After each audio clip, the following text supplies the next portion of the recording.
ಚಿಕ್ಕಮಗಳೂರು ಜಿಲ್ಲೆಯ ಕಳಸ ತಾಲೂಕಿನ ಕಳಸ ವ್ಯಾಪ್ತಿಗೆ ಬರುವ ಕೆಳಗೂರು. ಈಗ ಕೆಳಗೂರು ಯಾಕೆ ಬಂದಿದ್ದೀನಿ ಅಂತ ಹೇಳಿದ್ರೆ, ಇಲ್ಲಿ ನಮ್ಮ ಅಂದರೆ ಸ್ಥಳೀಯರೇ ನಮ್ಮ ತುಂಬ ಆತ್ಮೀಯರಾದ ನಮ್ಮ ಪವನ್ ಅವರ ಅಂದರೆ ಒಂದು ಕೊನೆ ತೆಗೆಯೋದು ಒಂದು ಅದನ್ನು ಸ್ವಲ್ಪ ನೋಡಿಕೊಂಡು ಜನರಿಗೆ ಅದ್ರ ಬಗ್ಗೆ ಒಂದು ಮಾಹಿತಿ ಕೊಡೋಣ ಅಂತ ನಾನು ಈ ಸಂದರ್ಭದಲ್ಲಿ ಈ ಭಾಗಕ್ಕೆ ಬಂದಿದ್ದೀನಿ. ಇಲ್ಲಿ ಈಗ ನಾವು ನೋಡಿದ ಮಟ್ಟಿಗೆ ಇಲ್ಲೇ ನೀವು ಬಲಭಾಗದಲ್ಲಿ ನೋಡ್ತಾ ಇದ್ರಿ ಕೊನೆ ತೆಗೆಯೋರು ನೋಡಿ, ನಮ್ಮ ಇಲ್ಲೇ ಇದ್ದಾರೆ ನಮ್ಮ ಆತ್ಮೀಯರು, ನಮ್ಮ ಊರಿನವರೇ. ಈ ಕೆಲಸದಲ್ಲಿ ಎಷ್ಟು ಕಷ್ಟ ಇದೆ ಅಂತ ಹೇಳಿದ್ರೆ, ನಿಜವಾಗ್ಲೂ ಹೇಳ್ಬೇಕಾದ್ರೆ ಅವರ ಜೀವ ಬಿಟ್ಟು ಅವರು ಮರ ಹತ್ತೋ ಕೆಲಸ ಅಂದ್ರೆ ಎಷ್ಟು ಡೇಂಜರ್ ಅಂತ ಹೇಳಿದ್ರೆ, ಈಗ ಮರ ಎಲ್ಲಾದ್ರೂ ಅರ್ಧದಲ್ಲಿ ಹೋದಾಗ ಕಟ್ಟಾದಾಗ ಸಂದರ್ಭದಲ್ಲೂ ಕೂಡ ತುಂಬಾ ಒಂದು ಧೈರ್ಯ ಬೇಕು. ಯಾಕಂದ್ರೆ ಕೆಲವೊಂದು ಸಂದರ್ಭದಲ್ಲಿ ನಮ್ಮ ಆತ್ಮೀಯರಾದ ಪವನ್ ಅವ್ರಿಗೂ ಕೂಡ ಆ ತರ ಘಟನೆ ನಡೆದಿದೆ. ದೇವ್ರ ದಯೆ, ಏನು ಪುಣ್ಯಕ್ಕೇನು ಅಂತದೇನು ಘಟನೆ ನಡೆದಿಲ್ಲ ಆ ತರ. ಅದೇ ತರ ಈ ಜನರಿಗೆ ಏನ್ ಹೇಳ್ತೀನಿ ಅಂದ್ರೆ, ಕೆಲವೊಂದು ಅಂದ್ರೆ ಡ್ರಿಂಕ್ಸ್ ಮಾಡ್ಕೊಂಡು ಮರ ಹತ್ತ ಕೆಲಸ ಮಾಡ್ತಾರೆ. ದಯವಿಟ್ಟು ಆ ಕೆಲಸವನ್ನು ಮಾಡಕ್ ಹೋಗ್ಬೇಡಿ. ಯಾಕಂತ ಹೇಳಿದ್ರೆ ಮರ ಹತ್ತಿ ಎಲ್ಲ ಆದ್ಮೇಲೆ ಕೆಲಸ ಮುಗಿದ ಮೇಲೆ ಬೇಕಾದ್ರೆ ಡ್ರಿಂಕ್ಸ್ ಮಾಡ್ಕೊಳ್ಳಿ, ಅದೇನು ತೊಂದರೆ ಇಲ್ಲ. ಮರ ಹತ್ತೋದ ಕೆಲಸ ತುಂಬಾ ಕಷ್ಟನೇ. ಆ ತರ ಸಂದರ್ಭದಲ್ಲಿ ಅವರನ್ನೇ ನೆನೆಸ್ಕೊಂಡು ಅವರ ಫ್ಯಾಮಿಲಿ ಕೂಡ ಇದ್ದೇ ಇರುತ್ತೆ. ಅಂತ ಸಂದರ್ಭದಲ್ಲಿ ಈಗ ಕೆಲಸಕ್ಕೆ ಕರ್ಕೊಂಬಂದವರು ಮಾಲೀಕರಿಗೂ ಅಷ್ಟೇ, ಮತ್ತೆ ಕರ್ಕೊಂಬಂದ ಕಾಂಟ್ರಾಕ್ಟರ್ಗಳಿಗೂ ಅಷ್ಟೇ ತುಂಬಾ ಕಷ್ಟ ಆಗುತ್ತೆ. ಅದೊಂದು ಕೆಲಸ, ಡ್ರಿಂಕ್ಸ್ ಮಾಡೋ ಕೆಲಸ ಒಂದು ಮಾಡಕ್ ಹೋಗ್ಬೇಡಿ ದಯವಿಟ್ಟು. ಅದೇ ರೀತಿ ನಮ್ಮ ತುಂಬಾ ಆತ್ಮೀಯರು ಕೂಡ ಇದ್ದಾರೆ, ಅವ್ರ ಹತ್ರನೇ ಕೇಳೋಣ. ಸರ್, ಈಗ ಕೊನೆ ತೆಗಿತಾ ಇದೀರಿ, ಹೌದು. ಎಷ್ಟು ವರ್ಷದಿಂದ ನೀವು ಮಾಡ್ತಾ ಇದೀರಿ ಸರ್? ನಾನು 17 ವರ್ಷ ಆಯ್ತು ಕೊನೆ ತೆಗಿಯಕ್ ಶುರು ಮಾಡಿ.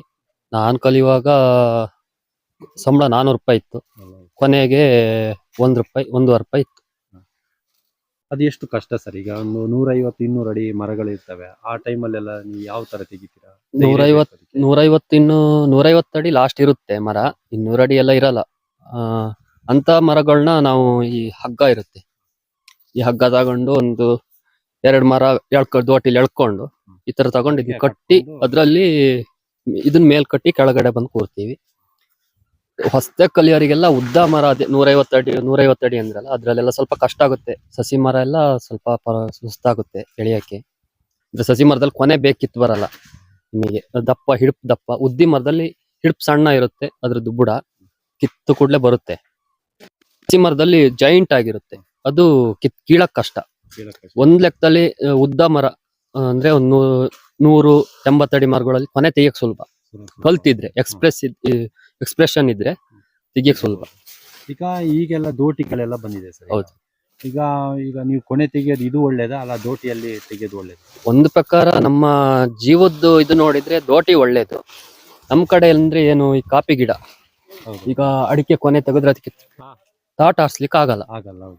ಹಾಗಾಗಿ ನಮಗೀಗ ಹಗ್ಗ ಕಟ್ಕೊಂಡು ಸೊಂಟಕ್ಕೆ ನಾವು ಹಗ್ಗದಲ್ಲಿ ಬಿಡ್ತೀವಿ. ಹಾಗಾಗಿ ಕಾಫಿ ಗಿಡಕ್ಕೆಲ್ಲ ಅಷ್ಟು ಎಫೆಕ್ಟ್ ಇರಲ್ಲ. ಅದ್ರಲ್ಲಾದ್ರೆ ಇದ್ರಲ್ಲಿ ಹಿಡಿಯಕ್ ಆಗಲ್ಲ. ಹಾಗಾಗಿ ದೋಟಿ ಮಲ್ನಾಡ್ ಸೈಡಿಗೆ ಕಷ್ಟ ಸ್ವಲ್ಪ. ಬಯಲ್ಸೀಮೆ, ಶಿವಮೊಗ್ಗ ಆ ಕಡೆ ಎಲ್ಲ ದೋಟಿ ಒಳ್ಳೇದು, ಒಂದ್ ಲೆಕ್ಕದಲ್ಲಿ ದೋಟಿ ಒಳ್ಳೇದು. ಈಗ ಅದೇ ತರ ಈಗ ನಮ್ಮ ತೋಟದ ಮಾಲೀಕರು ಕೂಡ ನಿಮಗೆ ಎಷ್ಟು ಪ್ರೋತ್ಸಾಹ ಕೊಡ್ತಾರೆ ಸರ್? ತೋಟದ ಮಾಲೀಕರು ಕೊನೆ ತೆಗಿಯೋರು ಅಂದ್ರೆ ಸ್ವಲ್ಪ ರೆಸ್ಪೆಕ್ಟ್ ಕೊಡ್ತಾರೆ. ಅವ್ರಿಗೆ ಗೊತ್ತಿರುತ್ತೆ ಮರದ ಕೆಲಸ ಕಷ್ಟ, ಏನು ಹೇಳಲ್ಲ. ಈಗ ಸಪೋರ್ಟ್ ಇದೆ. ನಿಮ್ಮ ಹೆಸರು? ಅಶ್ವಥ್ ಕುಮಾರ್. ಈಗ ಅದೇ ತರ ನಮ್ಮ ಜೊತೆ ಇನ್ನೊಬ್ರು ನಮ್ಮ ಆತ್ಮೀಯರಾದ ಪವನ್ ಅವರು ಇದ್ದಾರೆ, ಜೀರೋ ಮೆಮೊರೀಸ್ ಅವರು. ಬನ್ನಿ ಸರ್, ನೀವೇನ್ ಸರ್ ಈಗ ಇವ್ರು ನೋಡಿ ಇವ್ರು ಯಾವ ತರ ಇದ್ದಾರೆ ಅಂತ ಹೇಳಿ. ಇವರ ಒಂದು ನಮಗೆ ನಿಜ ಆಗಲಿ ಯಾವತ್ತೋ ಮಾಡ್ಬೇಕಿತ್ತು, ಬಟ್ ಈ ಸಂದರ್ಭದಲ್ಲಿ ಇವತ್ತು ಬಂದಿದ್ದೀನಿ. ನಿಮ್ಮ ಕೊನೆ ತೆಗೆಯೋದು ನಮಗೆ ಬರ್ಲಿಕ್ಕೆ ಆಗಲಿ, ಯಾಕಂದ್ರೆ ನಾವು ಕೆಲವೊಂದು ನ್ಯೂಸ್ ಗಳ ಹುಡ್ಕೊಂಡು ಹೋಗೋರು. ಹಾಗಾಗಿ ಇವತ್ತು ನಾನು ನ್ಯೂಸ್ ಇಟ್ಕೊಂಡು ಈ ಕಡೆ ಬಂದಿದ್ದೀನಿ, ಇವ್ರ ಕಡೆ. ಇದು ಚಾನಲ್ ಬಗ್ಗೆ ಹೇಳಲೇಬೇಕು. ನ್ಯೂಸ್ ಕರ್ನಾಟಕ ಗಣೇಶ್ ಅಣ್ಣವರು ನಮ್ಮ ಪ್ರತಿ ಗ್ರಾಮಗಳಿಗೆ ಕೂಡ ಭೇಟಿ ನೀಡ್ತೀರಿ. ಕೆಲವೊಂದು ಕಾರ್ಯಕ್ರಮಕ್ಕೆ ನಾವು ಕೂಡ ಒಟ್ಟಿಗೆ ಹೋಗ್ತೀವಿ. ನನಗೆ ತುಂಬ ಖುಷಿಯಾಗುವಂಥದ್ದು, ಯಾಕಂದರೆ ಏನೇ ಸಮಸ್ಯೆಗಳಿದ್ರು ಏನೇ ಇದ್ರೂ ಕೂಡ ನೀವೊಂದು ಜನಪ್ರತಿನಿಧಿಗಳಿಗೆ ಅದನ್ನು ಮುಟ್ಟಿಸುವಂಥ ಕೆಲಸ ಮಾಡ್ತಿದ್ದೀರಾ. ತುಂಬ ಒಳ್ಳೆಯದು. ಹೀಗೆ ನಿಮ್ಮ ಕೆಲಸ ಇದ್ರೆ ಸಾಕು ನಮಗೆ. ನಮ್ಮ ಆಶೀರ್ವಾದ ಅಂತ, ನಿಮ್ಮ ಆಶೀರ್ವಾದ ನಮ್ಮ ಮೇಲೆ ಇರ್ಲಿ ಸರ್. ಅದೇ ಒಂದು. ಈಗ ನಾನು ಕೇಳಲಿಕ್ಕೆ ಬಂದಿರೋ ನನ್ಗಿಂತನೂ ನಿಮ್ಮ ವಿಷಯದಲ್ಲಿ ಹೇಳಿ. ಯಾಕಂದ್ರೆ ಈಗ ಎಷ್ಟು ವರ್ಷದಿಂದ ನೀವು ಕೊನೆ ತೆಗಿತೀರಿ? ನಾವು ಅದೇ ಒಂದು 5 ವರ್ಷ ಆಯ್ತು. 5 ವರ್ಷದಿಂದ. ಅಂದ್ರೆ ಮೊದ್ಲು ಏನ್ ಮಾಡ್ತಿದ್ರಿ ಸರ್ ನೀವು? ಮೊದಲು ನಾನು ITI ಮಾಡಿರುವಂಥದ್ದು, PUC ಮುಗಿಸಿ ITI ಮಾಡಿರುವಂಥದ್ದು. ಬ್ಯಾಂಗ್ಳೂರಲ್ಲಿ ಒಂದು 5 ವರ್ಷ ಕೆಲಸ ಮಾಡಿದ್ದೆ ಮೆಕ್ಯಾನಿಕ್ ಆಗಿ, ಅದ್ವೈತ್ ಹುಂಡೈ ಅಂತ ಒಂದು ಕಂಪನಿಯಲ್ಲಿ. ಆನಂತರ ಬ್ಯಾಂಗ್ಳೂರಿಂದ ಕೊರೋನಾ ಬಂತು ನಮಗೆ. ಆ ಟೈಮಲ್ಲಿ ನಾನು ಹೈದರಾಬಾದಲ್ಲೇ ಇದ್ದೆ. ಆ ಟೈಮಲ್ಲಿ ಕೊರೋನಾ ಬಂದು ಲಾಕ್ಡೌನ್ ಎಲ್ಲ ಸ್ಟಾರ್ಟ್ ಆಯಿತು. ಅವಾಗ ನಾವು ಮನೆಗೆ ಬಂದಿದ್ವಿ ಊರ ಕಡೆ. ಅವಾಗ ಬಂದವರು ಆ ಕಡೆ ನೋಡ್ಲಿಲ್ಲ, ಈ ಕಡೆನೇ ಇಲ್ಲ, ಆ ಕಡೆ ನೋಡುವಂಥ ಮನಸ್ಸು ಕೆಲವೊಮ್ಮೆ ಮಾಡಿದ್ವಿ. ನಮ್ಮ ದುರಾದೃಷ್ಟನೋ ಏನೋ ಗೊತ್ತಿಲ್ಲ, ದುರಾದೃಷ್ಟನೋ ಅದೃಷ್ಟನೋ, ಮನೇಲಿ ಇರ್ಬೇಕಂತ ಒಂದು ಇತ್ತೇನೋ, ಒಂದು ಬಸ್ ಏನೋ ಮಿಸ್ ಆಯ್ತು ಆ ಒಂದಿನ. ಆ ಒಂದು ಬಸ್ಸು ಮಿಸ್ ಆದ್ಮೇಲೆ ನಾನು ಬ್ಯಾಂಗ್ಳೂರ್ ಕಡೆ ಮುಖನೇ ಹಾಕ್ಲಿಲ್ಲ. ಅಲ್ಲಿಂದ ಕೂಡ ನಮಗೆ ಗಾಡಿ ಎಲ್ಲ ಕಳಿಸಿದ್ರು ಆ ಟೈಮಲ್ಲಿ, ಬ್ಯಾಂಗ್ಳೂರಿಗೆ ಬನ್ನಿ ಕೆಲಸ ಮಾಡಿ ಅಂತ ಹೇಳಿ ಕಂಪ್ನಿ ಕಡೆಯಿಂದ.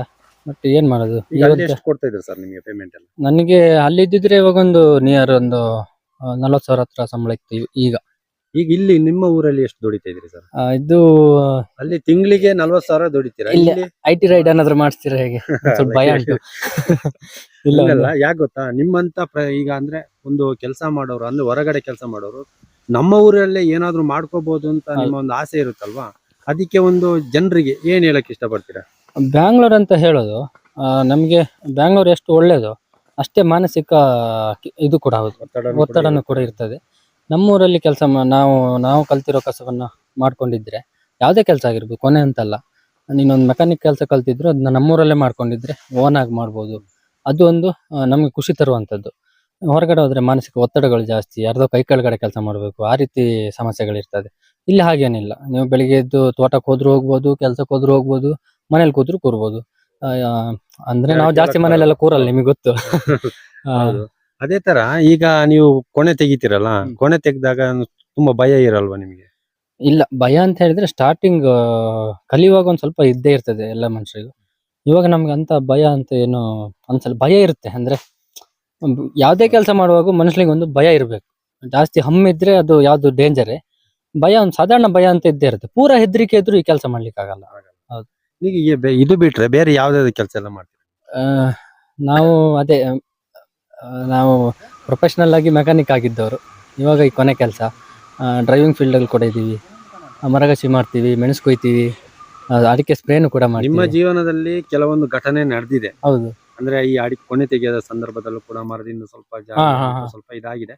ಬಟ್ ಅದನ್ನು ಎಲ್ಲೂ ತೋರಿಸ್ಕೊಂಡಿಲ್ಲ. ಕೆಲವೊಂದು ಈಗ ನಾವು ಅಷ್ಟೇ ಮಾಧ್ಯಮದಲ್ಲಿ ಎಲ್ಲಾದ್ರೂ ನಮ್ಮ ಪರಿಸ್ಥಿತಿ ಯಾರಿಗೂ ಅರ್ಥ ಆಗೋದಿಲ್ಲ. ಹೌದು, ಯಾಕಂದ್ರೆ ಕಾಡು ಗುಡ್ಡ ಹತ್ತಿ ಎಲ್ಲ ಬಿದ್ದು ಎದ್ದು ಎಲ್ಲ ಹೋಗೋದುಂಟು. ಹೌದು. ಕೆಲವೊಂದು ಘಟನೆ ನಿಮ್ಮ ಭಾಗದಲ್ಲೂ ನಿಮ್ದೇ ಒಂದು ವಿಡಿಯೋದಲ್ಲಿ ಬಂದಿದೆ. ಹೌದು. ಬಟ್ ಅದು ಯಾವ ತರ ಅಂತ ನೀವೇ ಹೇಳಿ ಸರ್. ಈಗ ಜನಗಳಿಗೆ ಏನಾಗುತ್ತಂದ್ರೆ ಇವನೇನೋ ಒಂದು ಮಾಡ್ತಾ ಇದ್ದಾನೆ ಅಂತ ಹೇಳಿದ್ರೆ ಪ್ರೋತ್ಸಾಹ ಕೊಡ್ಬೇಕು ಹೊರತಾಗಿ ಅದರಲ್ಲಿ ತಪ್ಪು ಹುಡುಕುವಂಥದ್ದು ಜಾಸ್ತಿ. ಕೆಲವರೆಲ್ಲ ಪ್ರೋತ್ಸಾಹ ಕೊಡ್ತಾರೆ. ಈಗ ಒಂದು ಯೂಟ್ಯೂಬ್ ಚಾನಲ್ ಅಂತ ಹೇಳಿದ್ರೆ ನಾವು ಬೇರೆ ರೀತಿಯ ಕಂಟೆಂಟ್ಗಳನ್ನೇನು ಜನಗಳಿಗೆ ತೋರಿಸ್ತಾ ಇಲ್ಲ. ನಾವಾಗಿರ್ಬೋದು, ನೀವಾಗಿರ್ಬೋದು, ಕಳಸಲ್ಲಿ ಯಾವುದೇ ಚಾನಲ್ ಆಗಿರ್ಬೋದು. ಈಗ ಒಂದಷ್ಟು ಬೇಡದೇ ಇರುವಂತ ಕಂಟೆಂಟ್ಗಳು ಮಾಡೋದು, 18+ ಇಂಥ ಕಂಟೆಂಟ್ಗಳನ್ನ ಜನಗಳು ತುಂಬಾ ಸೆಳೆತ ಅದ್ರಲ್ಲಾಗಿದೆ. ಯಾವ್ದು ಜನರಿಗೆ ತಲುಪಬೇಕು ಅಂತ ವಿಷಯಗಳನ್ನ ಜನಗಳು ನೋಡೋದೇ ಇಲ್ಲ. ಅದೊಂದು ನಮ್ಮ ಭಾಗದಲ್ಲಾಗಿರ್ಬೋದು, ನಮ್ಮ ಇಡೀ ಇಂಡಿಯಾದಲ್ಲಾಗಿರ್ಬೋದು, ಅದೊಂದು ನಮ್ಮ ತೀರಾ ದುರದೃಷ್ಟಕರ ಸಂಗತಿ ಅಂತ ಬೇರೆ ಹೇಳ್ಬೋದು. ವಿಡಿಯೋಗಳನ್ನೆಲ್ಲ ನೋಡ್ತಾರೆ, ಹೌದು, ನಮ್ಮ ಊರಿನ ಪರಿಸ್ಥಿತಿ ಮತ್ತೆ ನಮ್ಮೂರಿನ ಸಮಸ್ಯೆಗಳನ್ನ ಜನರು ಅಷ್ಟು ಹೇಳೋದಿಲ್ಲ. ಹೌದು, ಮತ್ತೆ ಅದ್ರಲ್ಲೂ ಅವ್ರು ಹೇಳೋದಿছে, ನೀವು ಅದನ್ನು ಮಾಡ್ಬೇಕಿತ್ತು, ಇದನ್ನು ಮಾಡ್ಬೇಕಿತ್ತು ಅದು ನೋಡಿ, ಅದು ಪಕ್ಕ ಹೇಳ್ತಾರೆ. ಅದನ್ನ ಆ ತರ ಯಾಕೆ? ಮಾಡ್ಬೇಕಿತ್ತು, ಈ ತರ ಮಾಡ್ಬೇಕು, ಇವ್ರನ್ನ ಕರಿಬೇಕಿತ್ತು. ಕ್ಯಾಮರಾ ಹಿಡಿದಾಗ ಒಬ್ನು ಬರಲ್ಲ ಮಾತಾಡ್ಲಿಕ್ಕೆ. ಅದು ಕ್ಯಾಮರಾ main ಹಿಡ್ಕೊಂಡು ಹೋದಾಗ ಹೌದು. ಒಬ್ನು ಬರಲ್ಲ. ಮೈಕ್ ಕೊಟ್ಟಾಗ ಈಗ ಯಾರಾದ್ರೂ ನಿಮ್ದೊಂದು ಮಾತಾಡ್ತಾರೆ. ಪತ್ರಿಕಾ ಮಾಧ್ಯಮ, ನಿಮಗೆ ಇಂಥದ್ದೇ ರೂಲ್ಸ್ ಅಂತ ಇರುತ್ತೆ, ರೆಗ್ಯುಲೇಷನ್ಸ್ ಅಂತ ಇರುತ್ತೆ. ಇಂಥವ್ರನ್ನ ಕರಿಬೇಕಂದ್ರೆ ನೀವು ಕರೆದು ಮಾತಾಡ್ಸ್ಲೇಬೇಕು. ನಂದೊಂದು ವೈಯಕ್ತಿಕ ಚಾನಲ್, ನಮ್ದೊಂದು 4 ಜನ ಒಟ್ಟಾಗಿ ಮಾಡ್ತಿರುವಂತದ್ದು. ನಾನು ಯಾರನ್ನ ಬೇಕಾದ್ರೆ ಕರೆದು ಮಾತಾಡ್ಸ್ಬೋದು, ಹೌದು. ಅದು ನನ್ಗೆ ಹಕ್ಕಿದೆ. ಹಾಗಂತ ಹೇಳಿ ಇದು ಕೆಲವೊಂದೆಲ್ಲ ಮಾತಾಡ್ಲಿಕ್ಕೆ ಹೋದ್ರೆ ಜಾಸ್ತಿ ಆಗ್ತದೆ. ಜಾಸ್ತಿ ಆಗುತ್ತೆ. ನಾವೀಗ ಏನೇ ಮಾತಾಡಿದ್ರು ಪವನ್ ಎಲ್ಲರ ಕೈಲಿ ನಿಷ್ಠರಾಗ್ಬಿಡ್ತಾನೆ. ಈಗ ನಿನ್ನೆ ನನ್ ಜೊತೆ ಸರಿ ಇದ್ದಿದ್ದ ಜನ ಇವತ್ತು ಬೆಳಿಗ್ಗೆ ಸರಿ ಇರಲ್ಲ. ಆ ರೀತಿ ಘಟನೆಗಳು ತುಂಬಾ ಆಗ್ತದೆ. ಎಲ್ಲ ನಾವೀಗ ಇದ್ರಲ್ಲಿ ಹೌದು. ಸ್ವಲ್ಪ ಎಲ್ಲದೂ ನಾವು ಒಳ್ಳೆಯವ್ರ ತರ ತಿಳ್ಕೊಳಕ್ ಆಗಲ್ಲ. ಜನರು ಈಗ ನನ್ ಬಗ್ಗೆ ಆಗ್ಲಿ, ನಿಮ್ಮ ಬಗ್ಗೆ ಆಗ್ಲಿ, ಇನ್ನೊಬ್ರ ಬಗ್ಗೆ ಆಗ್ಲಿ ನೋಡಿ, ಮಾತಾಡೋರು ತುಂಬಾ ಮಾತಾಡ್ತಾರೆ. ಎಲ್ಲರನ್ನು ಮೆಚ್ಚಲಿಕ್ಕೋಸ್ಕರ ನಾವು ಕೆಲಸ ಮಾಡ್ಬಾರ್ದು. ಹೌದಾ? ಯಾರನ್ನು ಮೆಚ್ಚಲಿಕ್ಕೆ ಕೂಡ ಆಗಲ್ಲ. ಈಗ ನನ್ನ ಮನೆಯಲ್ಲೇ ನಾನು 1 ಗಂಟೆ ತಪ್ಪು ಕೆಟ್ಟವನಾಗಿ ಕಾಣಬಹುದು. ಹೌದು. ಸೊ ಅಂತ ನನ್ನ ಹೆತ್ತ ತಂದೆ ತಾಯಿಗೆ ನಾನು 1 ಗಂಟೆ ಕೆಟ್ಟವನಾಗಿ ಕಾಣಬಹುದು. ಆ ಹೆಸರು ನಾನು ಸಲೀಸು ಒಳ್ಳೆ ಮಗ ಅಂತ ಹೌದು. ಎಣಿಸ್ಬೋದು ಅವರಿಗೂ ಕೂಡ. ಎಲ್ಲ ಟೈಮಲ್ಲೂ ಒಂದೇ ಲೆಕ್ಕ ಇರ್ಲಿಕ್ಕೆ ಆಗಲ್ಲ ಎಲ್ಲರ ಜೊತೆನು. ಏನ್ ಮಾಡುದು, ನೋವೆಲ್ಲ ಇರ್ತದೆ. ನಾವು ಕೆಲವೊಂದನ್ನ ತೋರ್ಸ್ಕೊಳ್ಬೇಕಾಗ್ತದೆ, ಕೆಲವೊಂದನ್ನ ನಮ್ಮೊಳಗಡೆ ಮುಚ್ಚಿಟ್ಕೊಳ್ಬೇಕಾಗ್ತದೆ. ಆ ರೀತಿ ಪರಿಸ್ಥಿತಿ. ಈಗ ಕೊನೆಯದಾಗಿ ಈಗ ಕೊನೆ ತೆಗಿಯಕ್ಕೆಲ್ಲ ನೀವು ಅಂದ್ರೆ ಕೆಲವು ನಿಮ್ಮನ್ನ ನೋಡ್ಕೊಂಡು ಕೆಲವೆಲ್ಲ ಅಂದ್ರೆ ಮೊದ್ಲಿನ ತರ ಬೇಡ ಅಂದ್ರೆ ಕೆಲವು ಡ್ರಿಂಕ್ಸ್ ಎಲ್ಲ ಮಾಡ್ಕೊಂಡು ಮರಕ್ಕೆಲ್ಲ ಹತ್ತೋ ಕೆಲಸ ಮಾಡ್ತಾರೆ. ಬಟ್ ನಿಮ್ಮ ಫೀಲ್ಡ್ ಅಲ್ಲಿ ಆ ತರದೆಲ್ಲಾದ್ರೂ ನಡೆದಿದ್ಯಾ? ಅಲ್ಲ ನಡಿಬಾರ್ದಾ? ಮತ್ತೆ ಇನ್ನು ಈ ತರ ಎಲ್ಲ ಅಡಿಕೆ ಕೊನೆ ತೆಗಿಯೋ ಬಂದ ಅವರಿಗೆ ನೀವ್ ಏನ್ ಹೇಳಕ್ ಇಷ್ಟಪಡ್ತೀರಾ? ಈಗ ಬೇರೆಯವ್ರನ್ನ ಉದಾಹರಣೆ ಕೊಟ್ರೆ ತಪ್ಪಾಗ್ಬೋದು. ನಂದೇ ಉದಾಹರಣೆ ತಗೊಳ್ಳಿ ನೀವು. ನಾನು ಸಕಲ ವಲ್ಲಭನು ಹೌದು, ಸಕಲ ಚಟವಲ್ಲಭನು ಕೂಡ ಹೌದು ಒಂದು ಟೈಮಲ್ಲಿ. ಎಲ್ಲಾದ್ರೂ ಎಕ್ಸ್ಪೀರಿಯನ್ಸ್ ಕೂಡ ಇದೆ. ಅದರಿಂದ ಕಲ್ತಂತ ಪಾಠಗಳು ತುಂಬಾ ಇದೆ. ಮನುಷ್ಯ ಒಂದೇ ಲೆಕ್ಕ ಇರಬಾರ್ದು, ಬದಲಾವಣೆಗಳು ಆಗ್ತಾ ಇರ್ಬೇಕು. ಹಾಗಂತ ನಾನು ಹೇಳೋದು ಈ ಡ್ರಿಂಕ್ಸ್ ಅಲ್ಲಿ ಏನಿದೆ, ಇದು ಎಷ್ಟು ಬೇಕು ಅಷ್ಟು ಲಿಮಿಟ್. ಎಣ್ಣೆನ ನಾವು ಕುಡಿದ್ರೆ ಚಂದ. ನಮ್ಮನ್ನ ಎಣ್ಣೆ ಯಾವತ್ತು ಕುಡಿಯ ಶುರು ಮಾಡ್ತದೋ ಅವತ್ತು ಜೀವನ ಮುಗೀತು ಅಂತ ಲೆಕ್ಕ. ಆ ಟೈಮಲ್ಲಿ ನಮ್ಗೆ ಮನಸ್ಸಿಗೆ ಒಂದು ಅರಿವು ಇರ್ತದೆ, ಇಲ್ಲ ನಾನು ಇದನ್ನ ಬಿಟ್ರೆ ಮುಂದೆ ಜೀವನ ಮಾಡ್ಬೋದು, ಇಲ್ಲಾದ್ರೆ ನನ್ನ ಇದು ತೆಗಿತದೆ ಅಂತ ಹೇಳಿ ಗೊತ್ತಾಗ್ತದೆ. ಆ ಟೈಮಿಂದ ನಾವು ಕಂಟಿನ್ಯೂಸ್ ಬಿಟ್ಟು ಬಿಡ್ಬೇಕು ಅದನ್ನ. ಚಟಗಳು ಏನೇ ಇದ್ರು ಕೂಡ ಕೆಲವೊಂದನ್ನ ಬಿಡೋದು ಒಳ್ಳೇದು. ಬೇರೆ ಚಟಗಳಕ್ಕಿಂತ ಡ್ರಿಂಕ್ಸ್ ಅನ್ನುವಂಥದ್ದು ನಿಮ್ಗೆ ಗೊತ್ತಿದೆ, ಅದೊಂದು ಸಂಸಾರವನ್ನೇ ಹಾಳು ಮಾಡಬಲ್ಲ ಅಂತ ಒಂದು ಇದು. ಹಾಗಾಗಿ ಅದೆಲ್ಲ ಒಳ್ಳೇದಲ್ಲ. ಈ ಕೆಲಸದಲ್ಲಿ ಅದು ಕುಡಿಲೇಬಾರ್ದು. ತುಂಬಾ ಅವಘಡಗಳಾಗುವಂಥದ್ದು ಜಾಸ್ತಿ.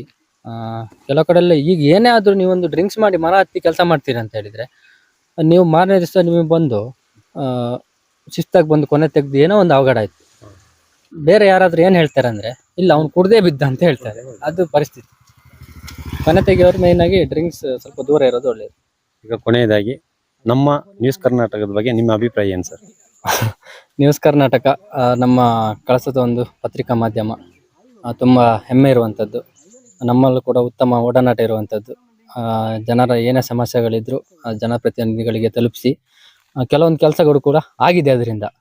ನೀವೀಗ ನ್ಯೂಸ್ ಮಾಡಿ ಬಿಟ್ಟಲ್ಲಿಂದ ಕೆಲವೊಂದು ನಾವು ನೋಡಿದ್ವಿ. ಈಗ ಮೊನ್ನೆ ಕೂಡ ರೀಸೆಂಟ್ ಆಗಿ ಹಡ್ಲು ಮನೆ ರಸ್ತೆ ಆಗಿರ್ಬೋದು, ಅದ್ರ ಕಾಮಗಾರಿ ಕೂಡ ಪ್ರಗತಿಯಲ್ಲಿದೆ.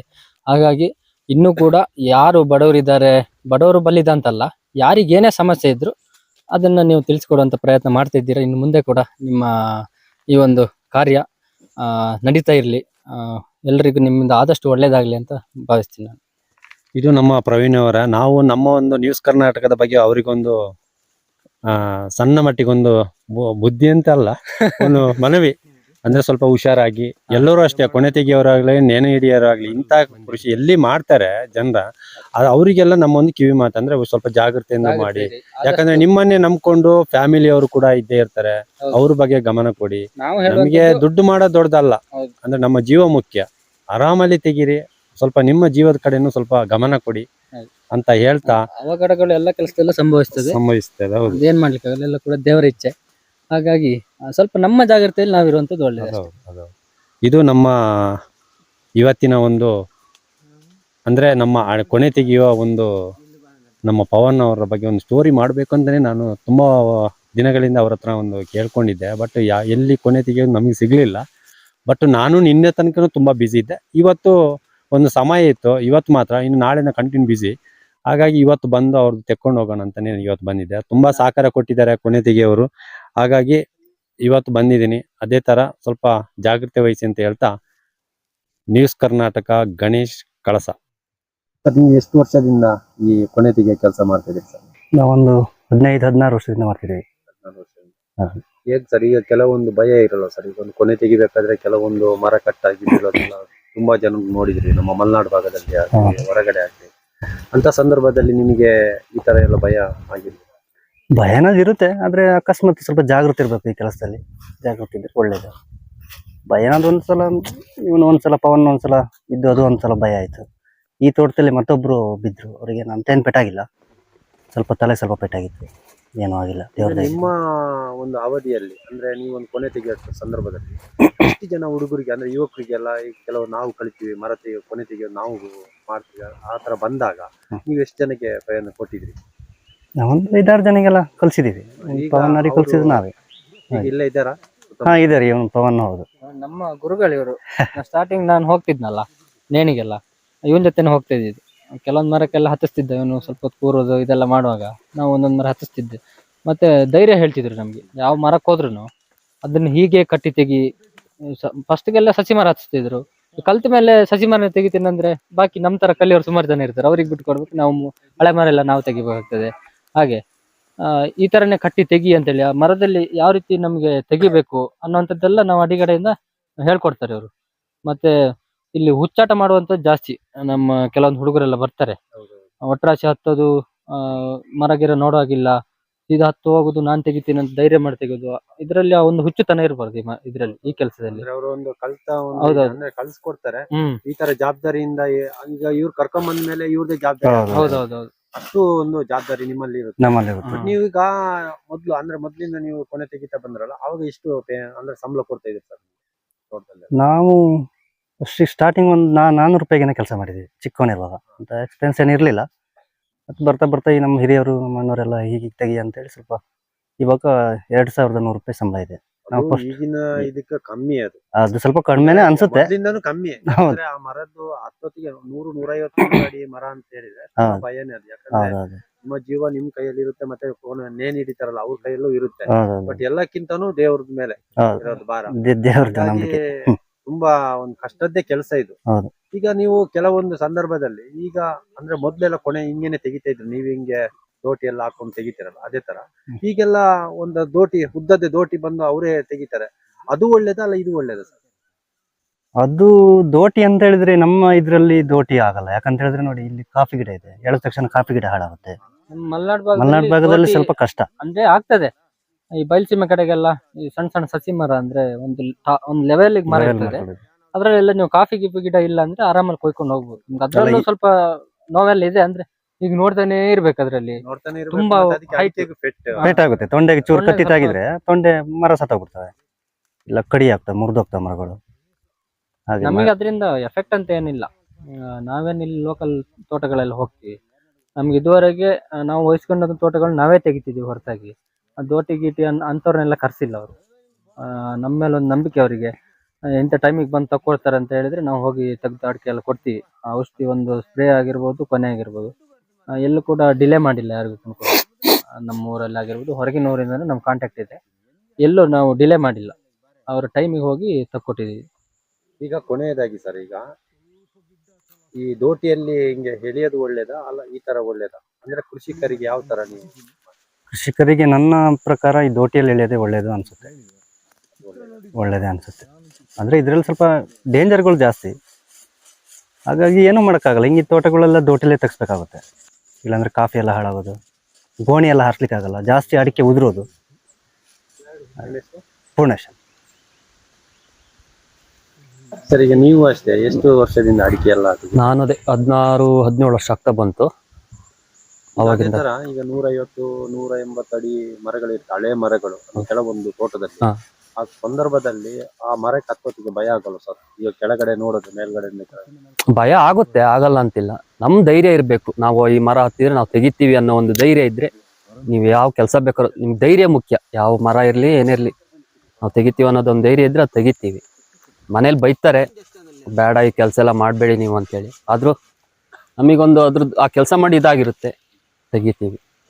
ಈಗ ಕೆಲವೊಂದು ಸಂದರ್ಭದಲ್ಲಿ ಅಂದ್ರೆ ನೀವು ಬೆಳಿಗ್ಗೆ ಎಷ್ಟು ಗಂಟೆಯಿಂದ ಬರ್ತೀರ ಕೆಲಸ? ಇದೆ ಬೆಳಿಗ್ಗೆ 9:30 9:30 ಮರ ಹತ್ತೀವಿ, ಸಂಜೆ ಸಂಜೆ 4 ಗಂಟೆ ತನಕ ಇರ್ತೀವಿ. ಅದರಲ್ಲಿ ಮಧ್ಯಾಹ್ನ 1 ಗಂಟೆ ಊಟ, ರೆಸ್ಟ್. ನೀವೇ ತರ್ತೀರಾ ಸರ್? ಇಲ್ಲ, ನಾವು ಹೋಗೋ ತೋಟದಲ್ಲೆಲ್ಲ ಅವರೇ ಕೊಡ್ತಾರೆ. ಮತ್ತೆ ಮಧ್ಯಾಹ್ನ ಅಲ್ಲ 11 ಗಂಟೆ ತಿಂಡಿ ಕೊಡ್ತಾರೆ. ಎಲ್ಲ ವ್ಯವಸ್ಥೆ ಎಲ್ಲ ಎಲ್ಲ ಅವ್ರೆ ಎಲ್ಲ ಕೊಡ್ತಾರೆ. ಕೆಲವೊಂದು ತೋಟದಲ್ಲಿ ಊಟ ಇಲ್ಲ, ನೀವೇ ತಗೊಂಡು ಹೋಗೋದು? ಇಲ್ಲ ಇಲ್ಲ, ನಾವು ಎಲ್ಲ ತೋಟದಲ್ಲೂ ಕೊಡ್ತಾರೆ. ಈಗ ಮೇಸ್ತ್ರಿ ಅಂತ ವಹಿಸ್ಕೊಂಡಿರ್ತಾರೆ, ಅವರು ಮಾಡ್ಕೊಡ್ತಾರೆ. ಈಗ ನಾವು ತಗೊಂಡೋಗೋದು ಈಗ ಕೆಲವೊಂದು ಕಡೆ ಒಂದು ಮರದಿಂದೆಲ್ಲ ಬಿದ್ದಿರ್ತಾರ. ಆ ಸಂದರ್ಭದಲ್ಲಿ ಜನರಿಗೆ ಏನ್ ಹೇಳಕ್ ಇಷ್ಟಪಡ್ತಾರೆ? ಅಂದ್ರೆ ಹೊಸಬ್ರು ಈಗ ಬರ್ತಾರಲ್ಲ, ಈಗ ಅಡಿಕೆ ಕೊನೆ ತೆಗೆಯೋದು. ಹೊಸೊಬ್ರಿಗೆ ಹೇಳೋದು ಅಂದ್ರೆ, ಒಂದು ಅವರಿಗೆ ಧೈರ್ಯ ಇರಬೇಕು. ಮತ್ತೆ ಎಲ್ಲಾ ಮರದಲ್ಲೂ ಈ ಕೊನೆ ತೆಗಿಯೋದ್ ರೀತಿಲಿ ತೆಗಿಬೇಕು. ನನಗೆ ಅದು ಗೊತ್ತುಂಟು, ನಾನು ಅದು ತೆಗಿತೀನಿ, ಹಾಗೆ ತೆಗಿತೀನಿ, ಹೀಗೆ ತೆಗಿತೀನಿ ಅಂತ ಹೇಳಿದ್ ಮಾಡಬಾರ್ದು. ಕೆಲಸ ಯಾವುದೇ ಕೆಲಸ ಆಗ್ಲಿ ನಮ್ಮ ಮನಸ್ಸಿಗೆ ತೃಪ್ತಿ ಆಗಂಗೆ ನಿಧಾನಕ್ಕೆ ಮಾಡಿ ತೆಗಿಬೇಕು. ನಾವು ಸ್ಪೀಡ್ ಆಗಿ ಅಷ್ಟು ತೆಗಿಬೇಕು, ಇಷ್ಟು ತೆಗಿಬೇಕು ಅದೆಲ್ಲ ಮಾಡಕ್ ಹೋದ್ರೆ ಆ ತರದ ಅವಘಡಗಳು ಜಾಸ್ತಿ ಬರೋದು. ಆತರ ಅದಕ್ಕೆಲ್ಲ ಅವಕಾಶ ಕೊಡ್ಬೇಡಿ. ಯಾಕಂದ್ರೆ ಕೊನೆ ತೆಗಿಯೋದಂದ್ರೆ ಒಂದು ಆಟ ಅಲ್ಲ, ಅದು ನಮ್ದೊಂದು ಜೀವನದ ಪ್ರಶ್ನೆ. ಒಂದು ಮರದಿಂದ ಒಂದು ಸರಿ ಎಲ್ಲಾರು ಬಿದ್ರೆ ಅವನು ಸರಿಯಾದ್ರೆ ಆದ, ಇಲ್ಲಾಂದ್ರೆ ಅವನು ಇರೋ ತನಕನು ನರ್ಕ ಅನ್ಭವಿಸ್ಬೇಕಾಗುತ್ತೆ.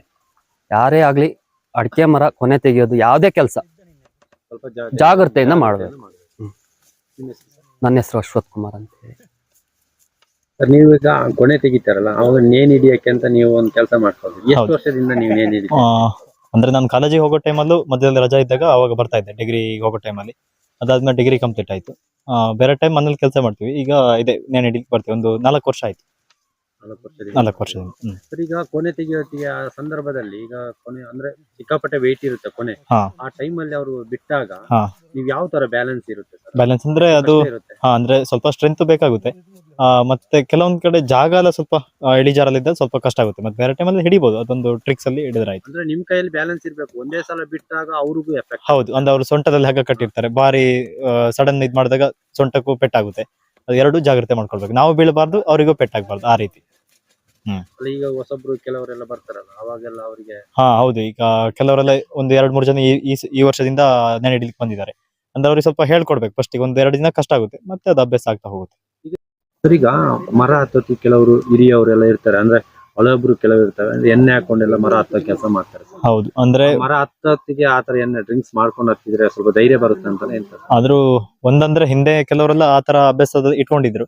ಈಗ ನಮ್ಮ ಟೀಮಲ್ಲಿ ನಾವೊಂದು 8-10 ಜನ ಇದ್ದಾರೆ, ಕೊನೆ ತೆಗೆಯವರಾಗ್ಲಿ ನೆನೆ ಹಿಡಿಯೋರೆಲ್ಲ. ಆತರ ಅಭ್ಯಾಸ ಯಾರು ಇಲ್ಲ. ಅಂದ್ರೆ ಒಂದಂದ್ರೆ ಅದು ಡೇಂಜರ್ ಬೇರೆ. ಈಗ ನಾಳೆ ಸಹ ಏನಾದ್ರು ಒಂದು ಮರದಿಂದ ಹೆಚ್ಚು ಯಾವತ್ತೂ ಹೇಳಕ್ಕಾಗಲ್ಲ, ಹೆಚ್ಚು ಕಡಿಮೆ ಆಯ್ತಂದ್ರೆ ಈ ಕೆಲವೊಂದು ತೋಟಗಳಿಗೆ ಇನ್ಶೂರೆನ್ಸ್ ಇರುತ್ತೆ. ಅದೇ ರೀತಿ ಮದ್ಯ ಸೇವನೆ ಮಾಡಿ ಏನಾದ್ರು ಮರದಿಂದ ಬಿದ್ರು ಅಂತ ಇನ್ಶೂರೆನ್ಸ್ ಯಾವುದು ಪಾಸ್ ಆಗಲ್ಲ. ಆದ್ರೆ ಅದು ಒಳ್ಳೇದಲ್ಲ ಅಂತ. ಹಾಗೆ ನಿಮ್ಗೆ ಅದೇ ತರ ಕೆಲವೊಂದು ತೋಟಗಳಿಗೆ ಹೋದಾಗ ಹ್ಮ್. ನಿಮ್ಮನ್ನ ಈಗ ಕೊನೆ ತೆಗೆಯವರು, ನೇಣಿ ಹಿಡಿಯವರು, ಅಂದ್ರೆ ಕೆಲಸದವರನ್ನು ಯಾವ ತರ ನಿಮ್ಮ ಅಂದ್ರೆ ತೋಟದ ಮಾಲೀಕರು ಯಾವ ತರ ಟ್ರೀಟ್ ಮಾಡ್ತಾರೆ? ಇಲ್ಲ, ಅಂದ್ರೆ ಬೇರೆ ಎಲ್ಲಾ ಕೆಲ್ಸಕ್ಕೆ ಹೋಲ್ಸಿದ್ರೆ ಕೊನೆ ತೆಗೆಯೋರಿಗೆ, ಕೊನೆ ತೆಗೆಯೋ ಇದೆ ಟೀಮ್ ಅವರಿಗೆ ಒಂದೊಳ್ಳೆ ರೆಸ್ಪೆಕ್ಟ್ ಇದೆ, ಹಾಗೆ ಒಂದೊಳ್ಳೆ ಗೌರವ ಕೊಡ್ತಾರೆ.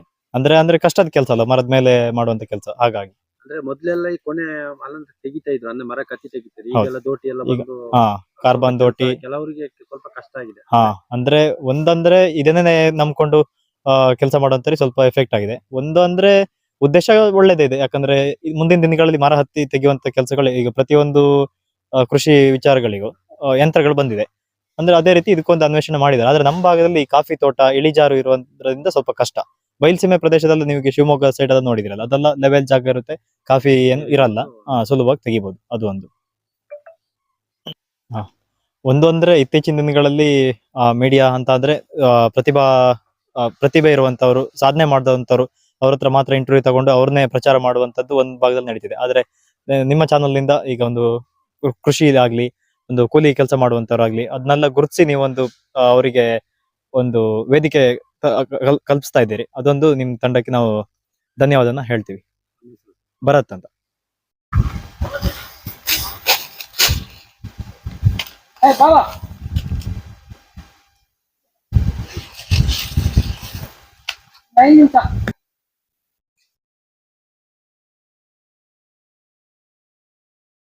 ಇದು ನೇಣಿ ಹಿಡಿಯೋ ಹಗ್ಗನ?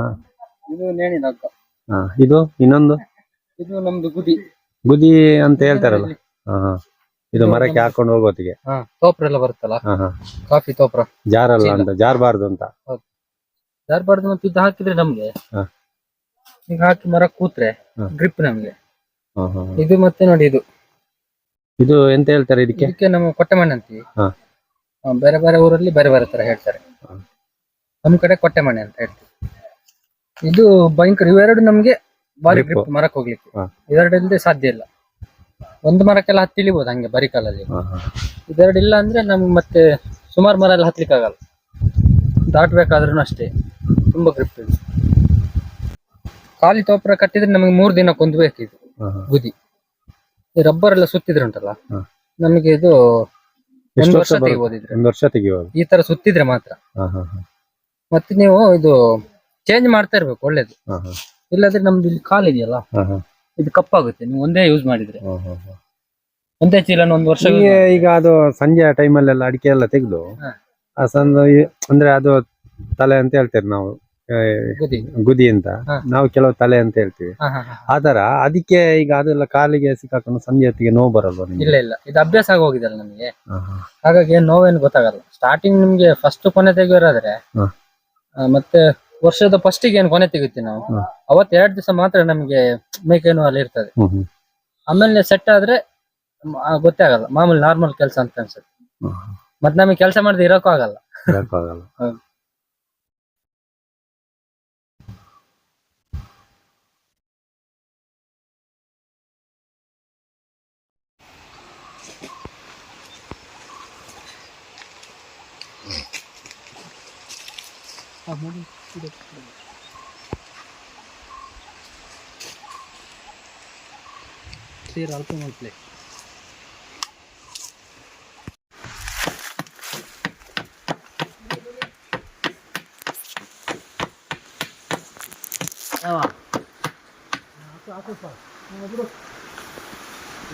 ಒಂದೇ ಸ್ವಲ್ಪ ಬಿಡ್ಬೇಡ.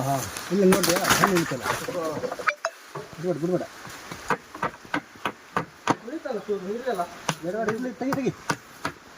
ಇಷ್ಟೊಂದು ಹಗ್ಗ ಹಾಕಿದಕ್ಕೆ ಮರೆಯೋದಿಲ್ಲ ಸಾಧನೆ ಬೇಕು ಹಗ್ಗ ಸಾಕ ಬರ್ಲ್ಯಾ ತಗಲ್ಲಿ